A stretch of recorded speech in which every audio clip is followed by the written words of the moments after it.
When talking about the American Civil War, a number of individuals come to mind, primarily famous generals and other individuals from both the North and the South who were launched into either the fray of battle or the home front and stepped up and became well known for their heroism or other or their other actions which led them to become memorable.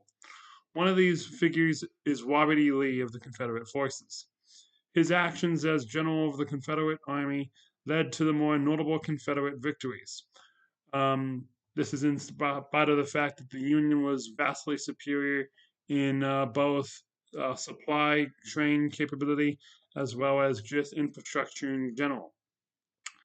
Lee was able to use various maneuvers as well as morale of his men in order to gain several significant victories up until the ultimate collapse of the Confederate Army and the eventual surrender at Appomattox Courthouse to General Ulysses S. Grant.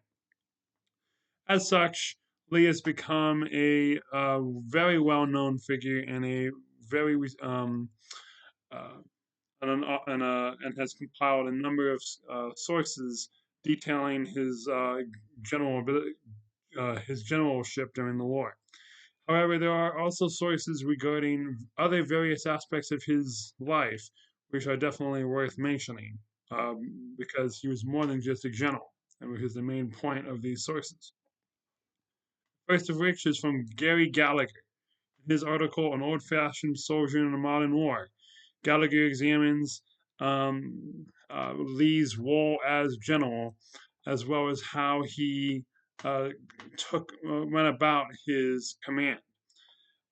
He took into account the morale of both his soldiers and the citizenry in order to get his desired outcomes for a particular event. He knew exactly the type of war he was entering into, and he understood exactly what it was going to take in order to win the Civil War. Second is from Richard Harwell. This article also looks at Lee from a more biographical standpoint. It looks at his entire life rather than just the pretty much the 4 year aspect of the Civil War. It looks at how he became a Confederate general in the first place, with him looking at himself as a Virginian more than as an American, which ultimately, when Virginia decided to secede from the Union, was the ultimate deciding factor in his sign on to the Confederate Army. William McDonald's article, The True Gentleman, Robert E. Lee's definition of the gentleman, looks at what Lee valued as in terms of a man's values and how he wanted every one of his men that he came in contact with to behave.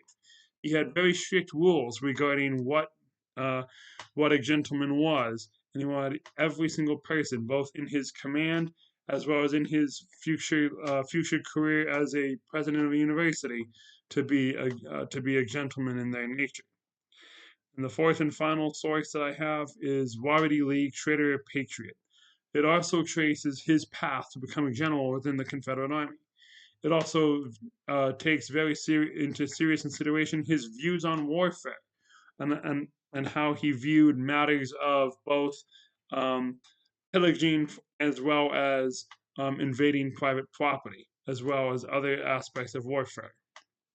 This article showcases Lee's attention to all of the aspects of war, not just the actual fighting.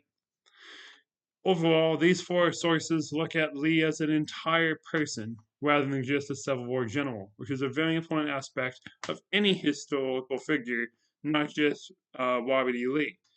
There's so much. Each person is so much more than just, in this case, a Civil War general. They have families, friends, and attitudes towards varying subjects. It's very important to try to paint the whole picture as a historian, rather than just having a narrow focus on, in this case, Lee's Civil War exploits. Thank you.